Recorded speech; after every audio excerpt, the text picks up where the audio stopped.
The Mannin Line with Andy Wint.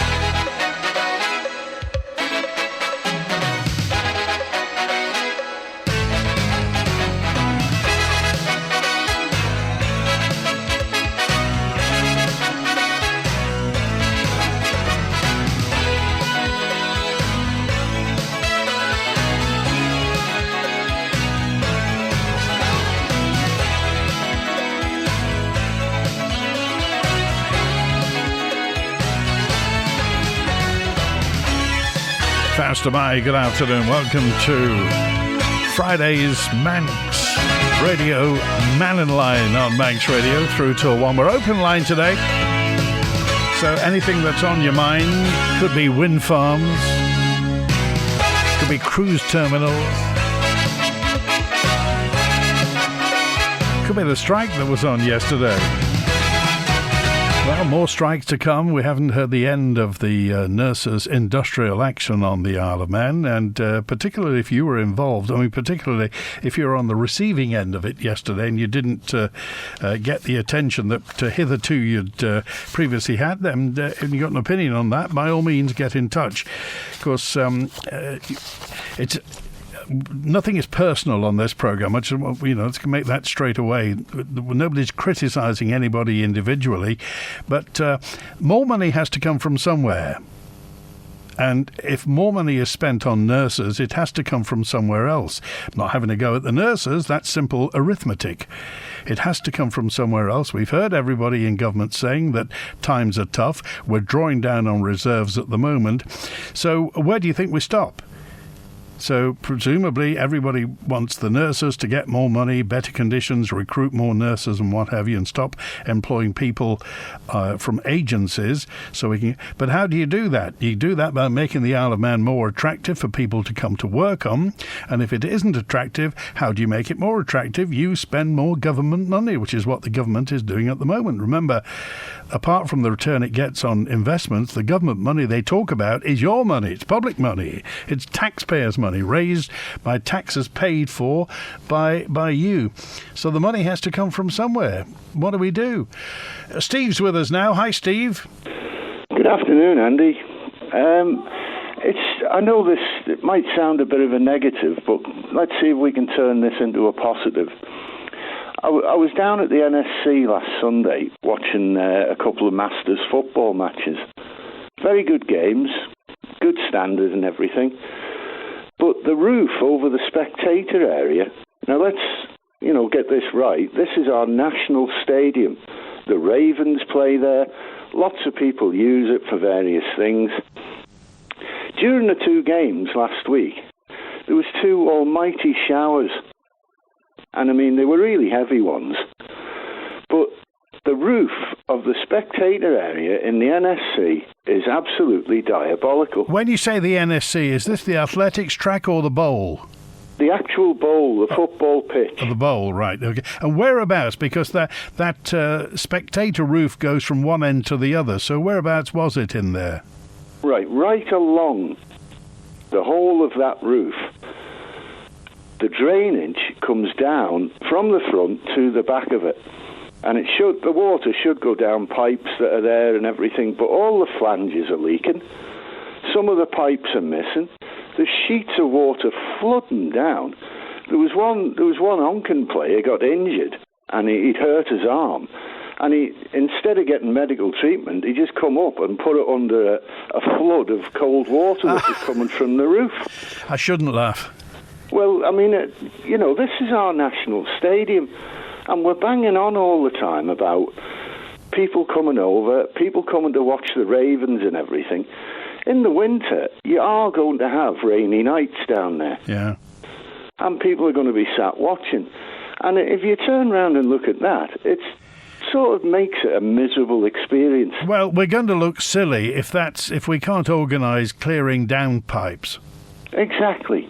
We seem to be absolutely brilliant at shooting ourselves in the foot.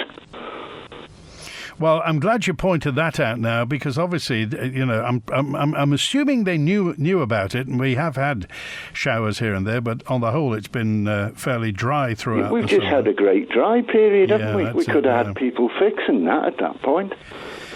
Well, so this is the bowls, spectator seating covers, that sort of wigwam effect, isn't it? The white kind of plastic the wigwam. white roof on the top of it. Yeah, it goes all the way along one side. Yeah. But I walked all the way along it and all the way round. And even when you were I stood over the other side in the rain, and you look over there, and it just looked like somebody's 4th Division derelict ground. This is our national sports centre, for God's sake. Well, I'm glad you've raised that, because nobody else has talked about that this week. And well, I'll tell you who might give you an insight into it. Mr. Quirk was down there. Oh, really? Right. Alton were playing, so Mr. Quirk was there, and he was taking a few photographs of the teams and what have you. But I don't know whether he noticed or not. But okay, I'm down there in a couple of weeks' time when the team I'm looking at is playing Unken. So if he's down there, I'll have a chat with him if it's not done by then. Okay. But I'd love this to turn into a positive. Well, I think everybody would now you've raised it, Steve, because it would seem it's a fairly easy win. It's a fairly easy fix. It's an easy fix, isn't it? It would take 2 men less than a week. Okay. All right. Thanks, Steve. Thanks very much for listening. Good to hear from you. Thanks for that. And we, while we're at it, let's wish everybody involved with FC Isle of Man. They're in Blackpool tomorrow, playing at Squires Gate. So fingers crossed that they can turn around the recent run. They've been playing well, just not been getting results. So fingers crossed that the Ravens do well in Blackpool. A weekend in Blackpool. Have a nice time. Here's Julian now. Hi, Julian. Hi, Andy. Not a good day for leaky roofs, or let's just hope that they've been clearing the road drains as well. We don't want any flooding going on Peel Road or anything. Well, let's hope not. Let's look on the positive side. Yeah. Just quickly, in this week's Isle of Man Examiner, I noticed on page 19 the article titled Autumn COVID Booster. And the second to last paragraph states, older people and those with a health condition are at greater risk in the winter months as viruses spread more easily when we spend more time indoors. So that would suggest the Isle of Man Examiner's stance is anti-lockdown, which I have to say I agree with, especially based on Sweden's far superior figures with no lockdowns or masking. There's no mention of a lockdown at the moment, is there? Nobody's talking about a lockdown, surely. Well, there's signs of bits of sanitizer being put up and masking in America, so we'll see. But glad to see that the Examiner seems to be anti the lockdowns anyway. Well, we've got sanitizer. We've had the memo because we've had half a dozen people at the radio station coming down with COVID again, a couple of them quite badly. So we've got the sanitizer here again, and the wipe down mandate. Yeah, it's funny though. I seem to remember that they discounted fomites on surfaces, and it was more about aerosols in the air. But well, perhaps it's a good thing. It makes your hands dry though. Well, the wipe down, the tissues have turned all our lovely woodwork into bleached oak nowadays. It looks like the 1980s in here. Yep, better get some of the old baby oil on your hands after you use it, I think. Sustainability. A couple of things. You might have noticed that Greta Thunberg has disappeared from the media at the moment. Where's she gone? Where is Greta these days? Well, she's currently in central Norway protesting against the Fusen wind farm, which Greta and the indigenous Sami people want torn down, according to her own words. She's talking about the human rights of the indigenous population and the fact that the reindeer don't want to be anywhere near them, and that she's angry that the planning permits which were allowed were contravening their own rules, which seems interesting. Another point on the sustainability, I noticed on the news this morning that Ralph Peake was making the assertion that the news that there were no bids for offshore wind from energy providers were just the industry finding its own level. I'd say it's more likely that the overly generous contracts for difference being withdrawn shows that wind power can only survive at the moment by jacking the electricity prices chargeable by up to 2.5 times. So if you think it's expensive now, imagine it 2.5 times higher. But what's interesting to note in the news at the moment, it's not just ESG companies like Ørsted and Vattenfall that are starting to feel the reality of investors starting to turn their backs on wind energy. A couple of days ago, Deloitte's CEO Richard Houston announced via Bloomberg plans to lay off 800 UK staff. Ernst & Young has announced 1,250 layoffs. And similar news is coming out of PricewaterhouseCoopers and KPMG. And it just makes you wonder if this heavy investing by these institutions, sort of eggs in one basket renewable energy companies, is sort of starting to change from hype into the stark reality as all these hidden subsidies and contracts for difference are starting to evaporate. Well, business will find its own level, and that's the function of capitalism, isn't it? Is to fill in the gaps, to fill the market, and the market will drive everything now. And there's only so far you can go until the market, will buck the trend. The market will take its own direction. Yes, but the market has also taken rather strange directions in the past. You remember the Great Depression and people sort of not doing too well when they had the stock market crash in the 1920s. It just makes you wonder if the ESG thing that's been pushing all these entities to go towards environmental things, it does make you wonder. It seems that the investors are starting to pull out now that it's becoming evident that it's not all it's cracked up to be, the energy production. And, of course, a lot of these companies, they need very, very energy-intensive server farms to power their computers, to keep all those laptops and computers on. I'm always interested with the fact that nobody seems to be turning on cryptocurrency where this is concerned, because cryptocurrency requires massive amounts of power and server farms to mine whatever cryptocurrency they're doing, and yet that seems to get a free pass. It may be also, of course, the other big cryptocurrency is the government-controlled one, the central bank digital currencies, because they will be something like Bitcoin, but of course they will have complete control over it, unlike Bitcoin, which is nobody has. It's like trying to trace a £5 note in somebody's pocket. You just never know where it is or who's got it. Bitcoin and digital currency from the central bank are two very, very different entities, but they both need hideous amounts of power to keep them getting pushed around the internet. All right, thanks for your opinion today, Julian. Have a good weekend. You too, Andy. Thanks very much. Good Cheers. to hear from you. Have you heard this story about Mannin, by the way? The Mannin, our fast craft, is going to be on 3 engines, 3 out of 4, 75% for the rest of the season. This afternoon's Mannin sailing to Liverpool has been brought forward. They've assessed the recent damage to one of the engines. Initial investigations say it's going to need a full rebuild. We're going to get a new one, or a rebuild anyway. The vessel will therefore run on 3 engines for the remainder of this season. So the crossing time is now going to be 3.5 hours. In order to reduce subsequent delays on evening sailings, Steam Packets decided to depart Douglas earlier in the day. Information about Mannin sailings you'll, of course, hear on Manx Radio, and you can go to the Steam Packet website as well. So you remind that you do need to provide a mobile number or an email address when you do your order, so they can get in touch and tell you. But that's the situation with Mannin. It's on 3 engines.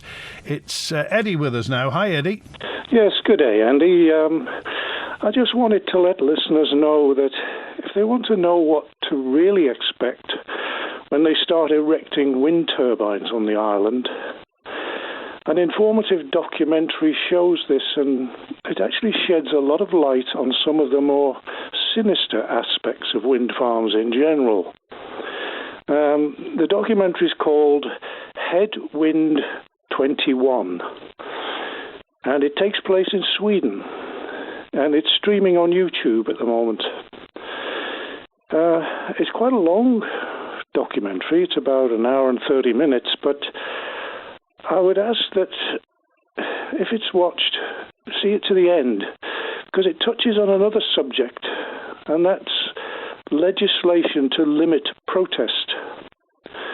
Now, I don't know for sure, but I believe that one of our Russian MHKs is proposing a private member's bill to have similar legislation here on the island. I don't know much about that, but it's not pretty. Shall we say that if our government is really so serious about this, I can only see huge negative consequences coming, environmental, economic, and societal. Which Russian ME, is it Michelle Hayward or Juan Watterson? I think it's the former. Michelle Hayward. Okay. Yes, I believe it is. As I say, I'm not exactly certain. Well, we don't have time to run through the whole documentary. So, I mean, if you can just précis, what's the main thrust of it? The main point that it makes. The main thrust is basically when these wind farms are decided to be put up. Basically, most people who want to protest or don't want to have them have no say in it whatsoever. People living around them don't have any say whatsoever, and the actual, shall I say, thrust of putting these up is basically based on very large corporate investments. And one of Juan's favourite phrases is "follow the money." And this is very much the case in this. This documentary is about a gentleman who worked for KPMG, and he also worked for the Hong Kong Shanghai Bank, developing wind farms around the world. And he decided that he wanted to get away from all of that. So he went to live in Sweden, right out in the sticks, close to where all these ones that Greta Thunberg is actually protesting about. And suddenly he found that in this glorious isolation there, they were putting up wind farms in the forest. And what exactly happens, you can see in the documentary. Okay, so what's it called again, Eddie? It's called Headwind 21. Headwind 21. Okay. Yeah. All right, thanks for calling us today, Eddie. But I just think it's all part of what's called the law of unexpected consequences, where politicians can think they're inflicting their best efforts, but they're ill thought out, and the policies eventually come back for the electorate to sort out when these people walk away in 5 years' time. All right, thanks for that, Eddie. Good to hear from you. Thanks for that. 24 minutes past 12. You can text, email, call and WhatsApp. Call 66 13 68. Text 166 177. WhatsApp's the same number, 166 177, or email the studio at manxradio.com. If you want to get in touch out of hours, by the way, when Mannin Line's not on the air, the email address is manninline@manxradio.com, or the Mannin Line answer phone is 682 631. So what are your thoughts on that? Bonzo's up now. Hi, Bonzo. Hello, yes, dear. Another 15 minutes or so of any excuse to denigrate the idea of actually using renewables or doing anything about the climate. Well, I think we've gone past crisis now, about the climate breakdown that we're now suffering. With, firstly, Juan and wind farms and the failure of the allocated round 5 auction for wind farms just recently. What that failed to do was it failed to address the fact that the costs of development had gone up by at least a third, 40% to 40%, as some have said, and this is a function of general inflation. It's not just that wind farms have suddenly become much more expensive than anything else.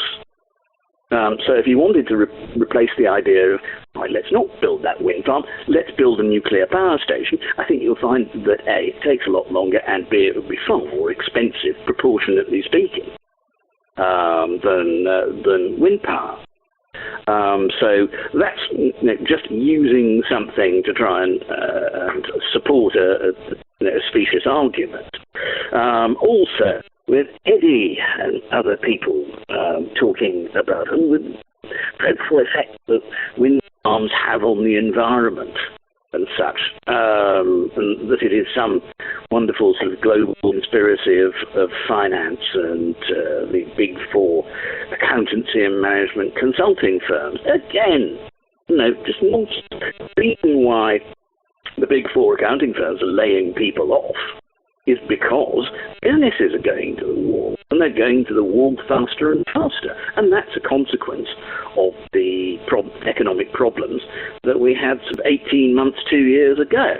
And those will filter down the line. That's pretty predictable to most economists. So again, just finding ways of that's happened there, so I'll link those because that supports my argument. So again, quite specious.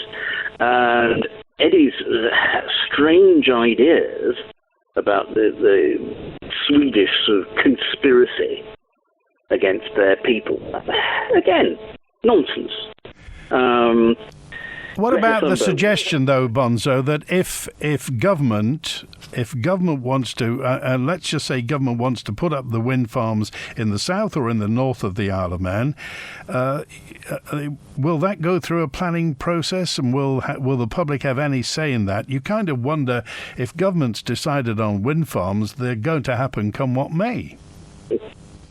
Well, firstly, I believe it is going through a planning process, and secondly, I dare say with David Ashford as chair of the planning committee, he wouldn't tolerate anything but it going through a planning process.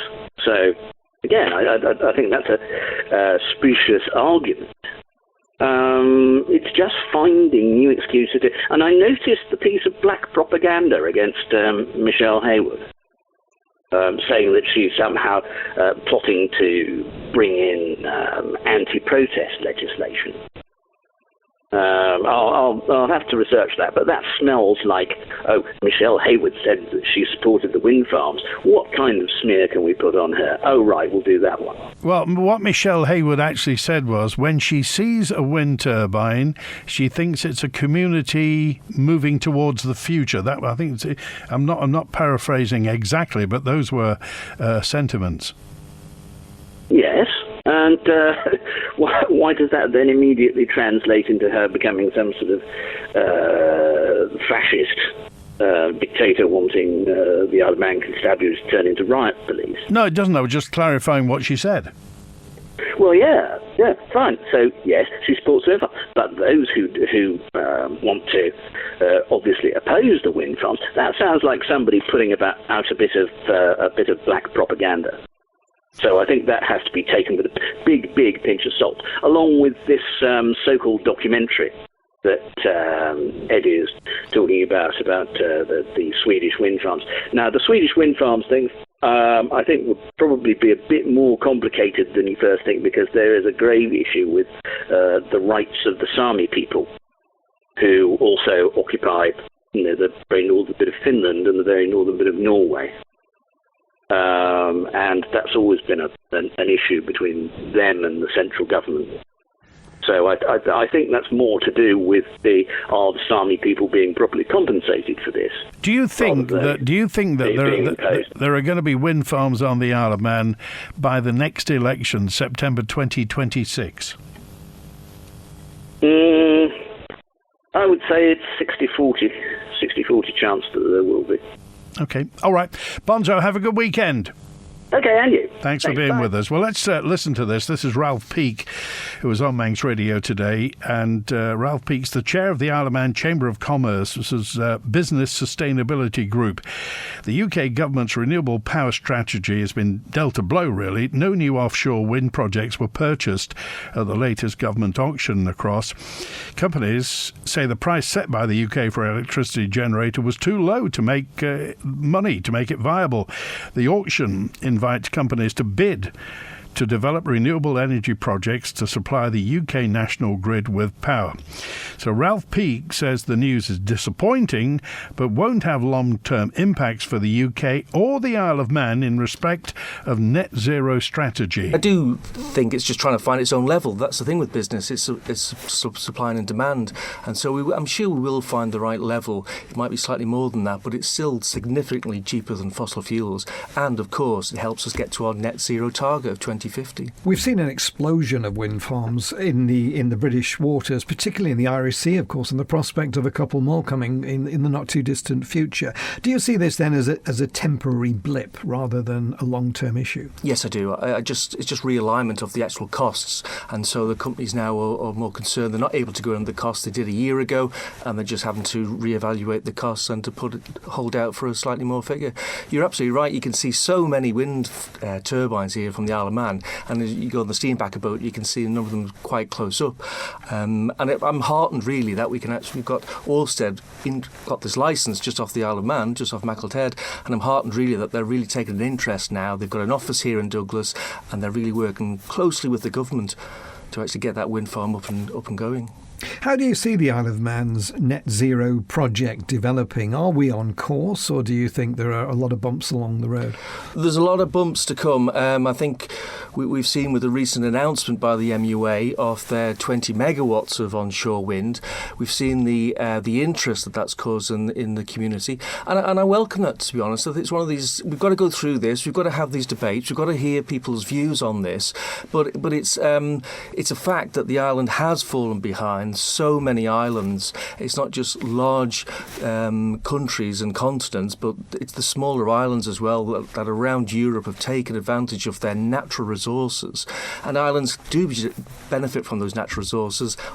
Wind generated across the sea, and it's uninterrupted, and the islands can really benefit from that. So the Isle of Man is in a great place, as Professor James Curran said in his impact report, to actually take advantage of those natural resources. There was former MHK Ralph Peake, who's chair of the Isle of Man Chamber of Commerce's Business Sustainability Group, talking about wind farms and wind turbines. Thanks also to the WhatsApper who sent me a picture of the planning application for the erection of 2 wind turbines at Ballerman and Ballinahowan Road in Port Erin. I think we know who's going to be doing that. The poor sewerage workers, says WhatsApper 085, the poor sewerage workers who keep our island's sewers running have only been offered 5% and have refused. Now, if they're still waiting, without these workers, we're in trouble, really, aren't we? I mean, we are in trouble, so think about them and back them up, says Big John. And a note also, can Ramsey Town Commissioners tell their warden to stop riding his mountain bike on public footpaths in Ramsey, as he narrowly missed me? A message also in from Derek, who just said there are more and more wind farms coming on in the Irish Sea. Did you know about the Irish one? Actually, yes, you mentioned it. It's off Wexford and South Wicklow. They're starting in 2027, and it's I think it's 10 kilometres off the coast of Wexford. 2 900 megawatt developments, and of course the ones closer to us in the North Irish Sea, the Morgan offshore wind project and the Morecambe offshore wind farm, 2 new proposed ones, 2 gigawatts, they say, of that. So we'll soon be diving in and out them, with the steam packets say everything's okay, apparently. What's the Isle of Man Tourism Department ever done for visitors in motorhomes and campervans? This is a topic that constantly is on Mannin Line. Lots of people getting very, very excited about it on both sides, really. We're members of hundreds of Facebook groups and YouTubers, and they all ask the same question: why is the Isle of Man so expensive to get to, and why aren't there more facilities for visiting motorhomes?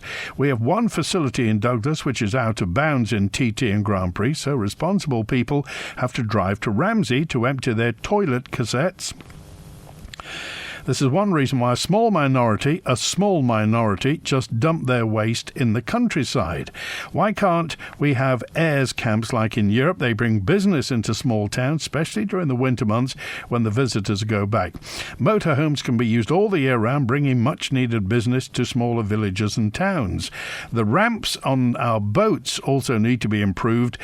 The risk of grounding is great and also puts people off bringing their precious vehicles on the boat at the risk of grounding it and causing hundreds, thousands of pounds worth of damage. As a resident of the Isle of Man and the owner of a motorhome, I think there's a real prejudice and discrimination towards motorhomes.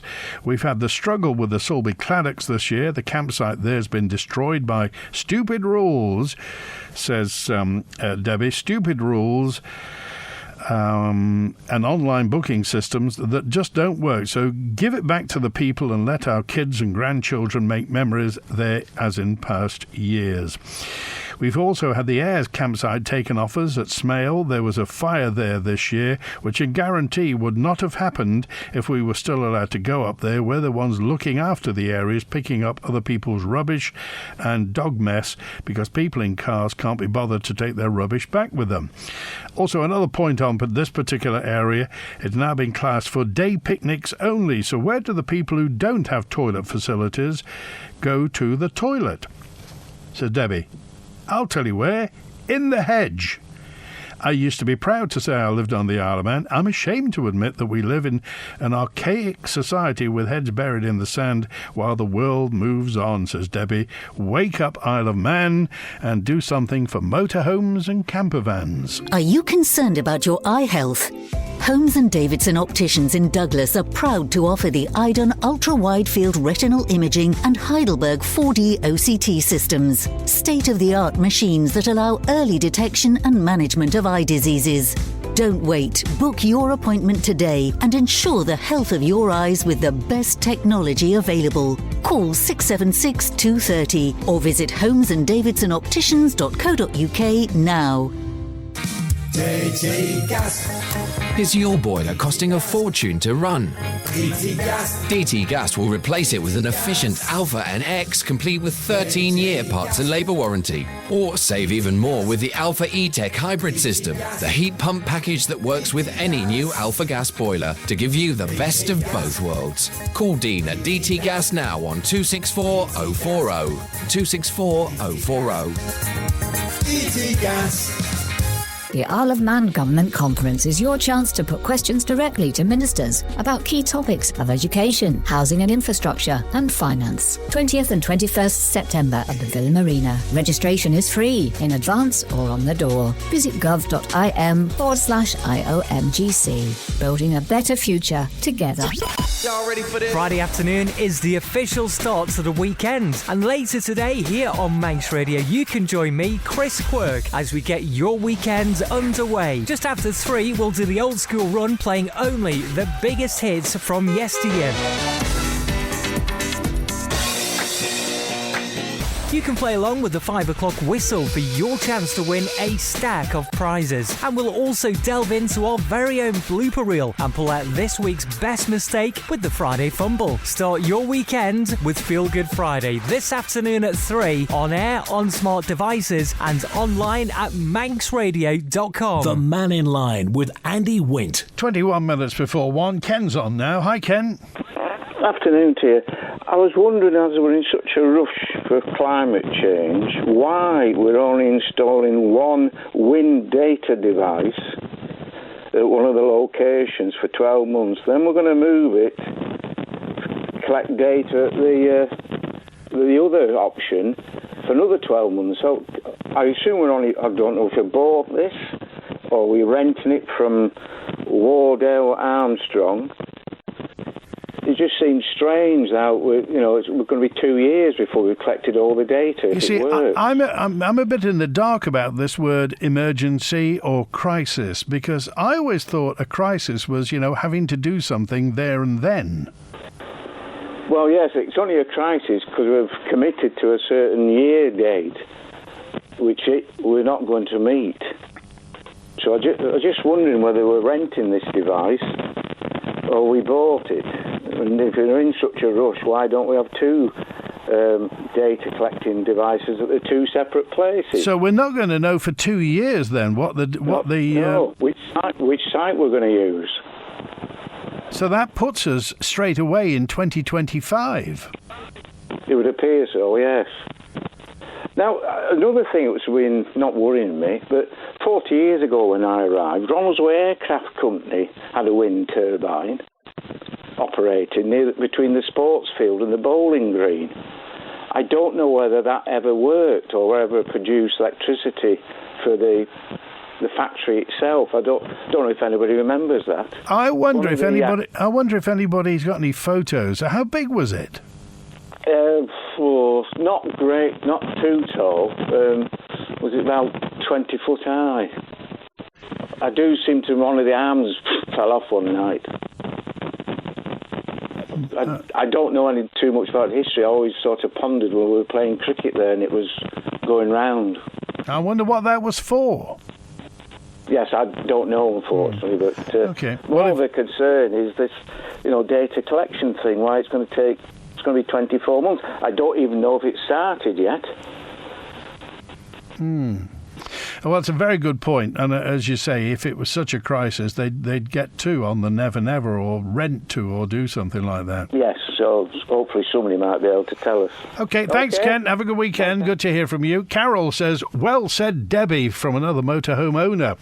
We were asked while on sites in the UK by fellow motorhomers, what's the Isle of Man like? I'm afraid I had to be honest and say the government couldn't care less about motorhomers and does sweet Fanny Adams about motorhomers on the Isle of Man, says Carol. Thanks for that opinion. And listening to now just to the complaint about the Claddock camping, this year's booking system has had no issues and the comment was incorrect. Those who applied for a permit were issued with a permit very quickly and booking wasn't difficult, says 929. To put an extension onto your home, you need planning permission, yet motorhomes the size of a bungalow can park anywhere in residential areas, says well, not exactly the size of a bungalow, but we take your point. That's poetic license.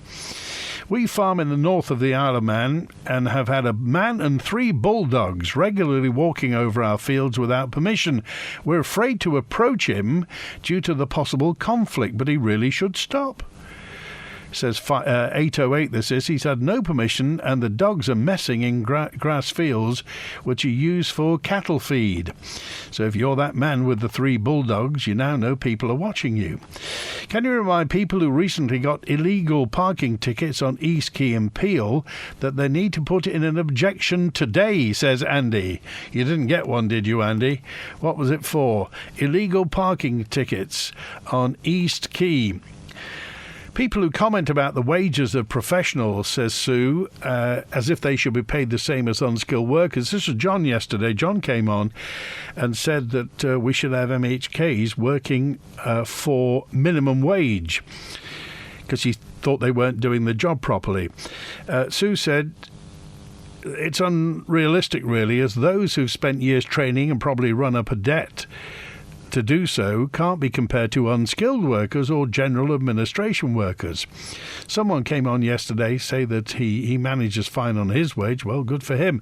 But he didn't say whether he'd slogged away for years on low income to gain qualifications and experience in a highly skilled job. Many professionals probably are driven by vocation, but that doesn't mean they should be taken advantage of, as they should expect to earn enough to live a comfortable lifestyle in recognition of their expertise and years spent studying and training. I would think that's part of the incentive, says Sue. And Howard's on now. Hi, Howard. Hello, Andy. That chap was just on there before talking about the wind turbine that was down at Brunswick Aircraft. I remember that myself. It was down the bottom end of the playing fields, down by, well, you can see the railway lines down that end of the world. And I think, looking back in my mind's eye, I think it was 30 feet plus. And it was an experimental one, I think, by what was then Martin Baker's. And what I'm led to believe is one night, a particularly windy night, I'm assuming it had a governor on it which would have controlled the speed. Well, what I was told was the governor broke, and of course the speed was uncontrollable, and it quite literally wrecked itself where it stood.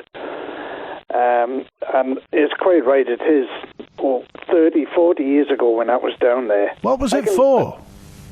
What was it for? I don't know, but Martin Baker's, of course, engineering, and they were well advanced in various other aspects of manufacturing, and this could well have been part of an experiment or lead into what we've got today, the wind turbines. And they could have been ahead of the game in that sense of the word, but unfortunately this particular one, and as I say, right down the bottom end, down where the playing fields were, down towards the railway line. Right, so the other end, the railway end of the cricket pitch. Yeah, it was down there. It was fairly close to the fencing as well, so it wasn't obscure. It was in an exposed area. But yes, I remember it, and it did turn. But, as I say, this particular time, only what I was told by somebody that worked there, the governor gave up. And, of course, then there was no control on the speed, and it just ripped itself to pieces. Is the camera obscura open this weekend, Howard? That's a very good question. I'm not altogether sure myself. I apologise for that. I haven't heard from the rotor shift at the moment, but I think it could well be. But having said that, the weather's not too clever. When the flag's flying, it's open. That's the important thing. It is, exactly. Yeah. But, well, hopefully it is. But if it is this weekend, that will be the last weekend for the winter. Because the weather's deteriorating now, and you've got to have good sunny weather to show them, the pictures. Okay, all right. Thanks, Howard. Have a good weekend. Okay, take care. Bye to now. Hear from you. Covered stands around the NSC Bowl are rubbish, says 447. Get off the fence. They're like an umbrella, and if it's raining and windy, you get wet. They should have put a covered stadium in there. A stand like the original, but they went for a fancy one, not a practical one, says Jim. I thought it was a waste of money. Hopefully they'll mend the downpipes anyway, or clear the downpipes to make sure that the rain doesn't come down. A quick question. How much is the work going to cost? I'm led to believe the government are telling the Manx public, this is for wind turbines, £6 million. The real cost is going to be $15 million, says Fred. So where the heck is the money going to come from? Mannin, well, this couldn't have happened at a worse time with a festival of motoring and people bringing prestige cars, missing their hotel timings, perhaps 557. Could the Ben, Manxman or even the Arrow exist? The weather can't be helped, says John. Don't know about the Arrow. You wouldn't want to put some of those very expensive cars on the Arrow. How can a comparison be made, says this WhatsApper, as to which area provides the best wind generation for electricity when the information is gathered in the weather in different years, says Pete. There you go with your common sense again, Pete. What are we going to do? The Mannin couldn't be helped. Again, this couldn't be a worse time for this. Any news about the Round Island trip on Sunday, please? Will this be going ahead if the boat's not running on full power, says 488. I began to struggle with the stairs, but I didn't want to leave our family home. So my daughter told me about Acorn Stair Lifts and their new showroom in Douglas. I was able to try the stair lifts and find the right one for me and the home I love. They were so friendly. The whole process was hassle-free and they offered the whole package from installation to servicing. Choose the island's first choice for stair lifts. Acorn Stair Lifts, South Quay, Douglas. Call Acorn Stair Lifts now on 672 414 or call into our Douglas showroom. The Ramsey Garden Centre sale is now on, featuring a huge range of garden items at vastly reduced prices. Don't delay. Grab a garden bargain now. There has never been a better time to visit Ramsey Garden Centre. Open 7 days a week on Albert Road, Ramsey. Whatever your style, you'll find something stunning to enhance your home at Miller Chaps of Ramsey. From classic elegance to new trends in home design, Miller Chaps have 2 fabulous floors packed with fantastic new furniture, furnishings and homeware. Whether you're looking for fabrics and wallpapers, new flooring, a comfy sofa or unique artwork to complete your look, you'll find it at Miller Chaps, along with much more from their vast inspirational range. Find your style in store today at Miller Chaps of Ramsey. Watch World Cup Rugby as South Africa takes on Ireland, streamed live on the big screen at the Nunnery on Saturday the 23rd of September. Sponsored by Standard Bank. It's part of the SAFA Festival, a colourful celebration of South African culture. Book now at islesettle.com. Cabinet Office Minister Kate Lord-Brennan is leading on government's building and development reform programme and is looking to change the Isle of Man strategic plan. This document pretty much governs how all future development can proceed, identifying areas of housing need and setting policies which dictate what development development can take place in the countryside, how biodiversity will be protected, what our communities should look like, and much more. Find out how you can influence the future shape of our island on Perspective this Sunday at 12 noon on Manx Radio with me, Phil Gaughan. Your views really can influence how our beautiful island will be developed in the coming decades, so this one is well worth a listen. The Mannin Line with Andy Wint. 9 minutes before 1 on Manx Radio. The internet uses a massive amount of energy to run it. Why isn't this ever talked about, says 068.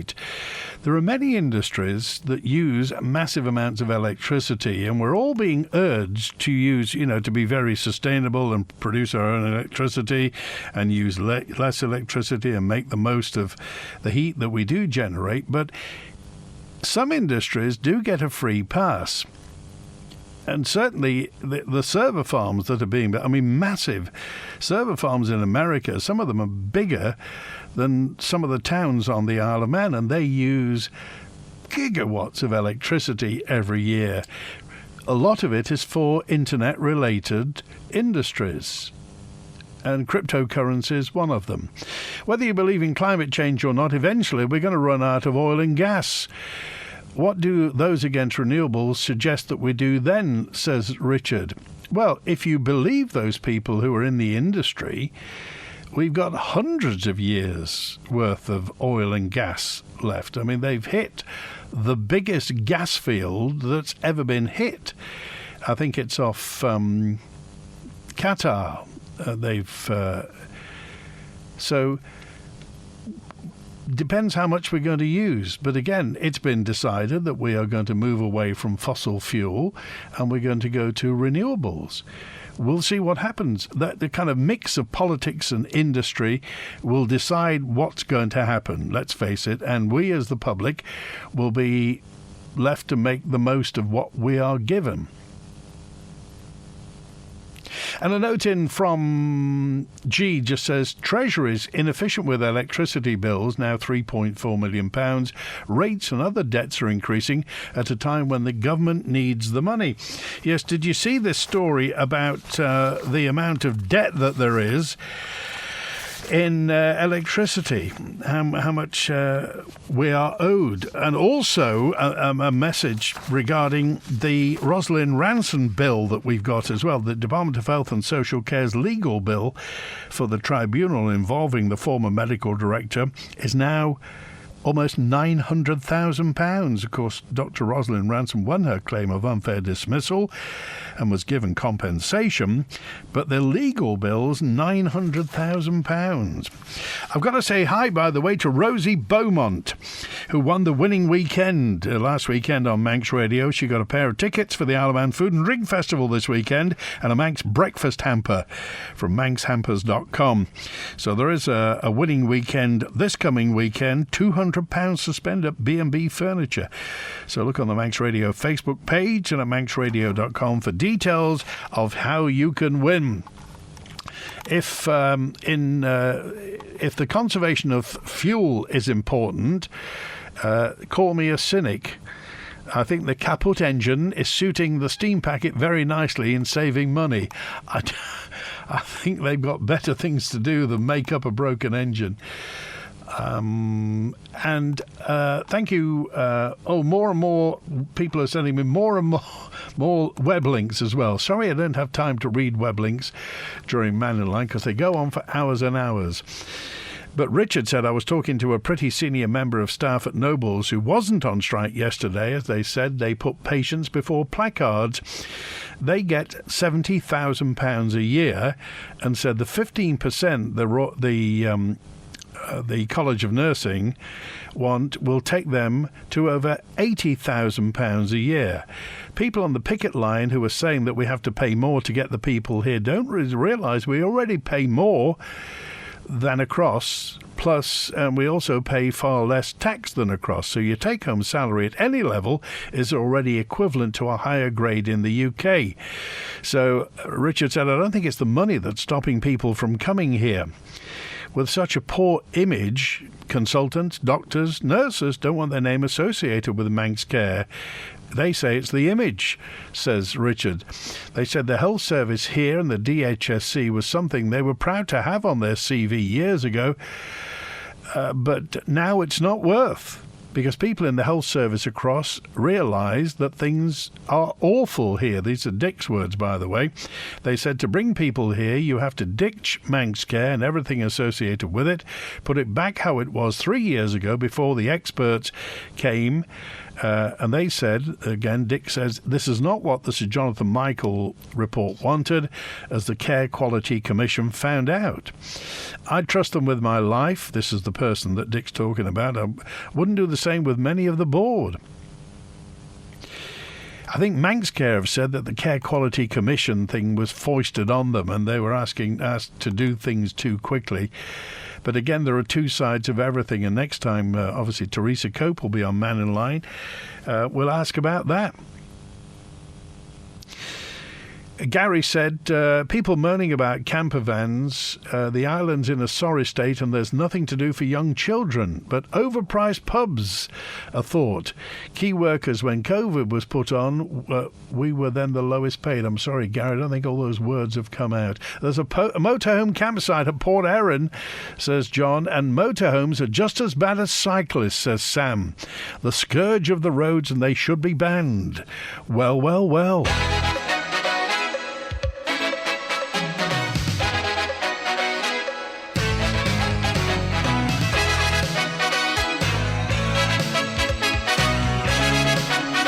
That's it for the Open Line this week. Next week, we're back with an Open Line on Monday. Next Thursday, live with the students of King William's College in Castletown. And a week on Tuesday, the Garth MHKs will be on Mannin Line. Daphne Kane and Andrew Smith will be talking about Garth and the East Coast and the sewage in the bays and more. So if you want to get a question in ahead of time, then by all means do get in touch.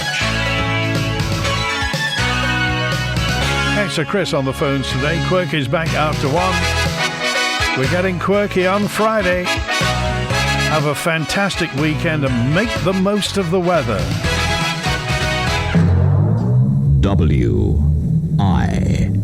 WIN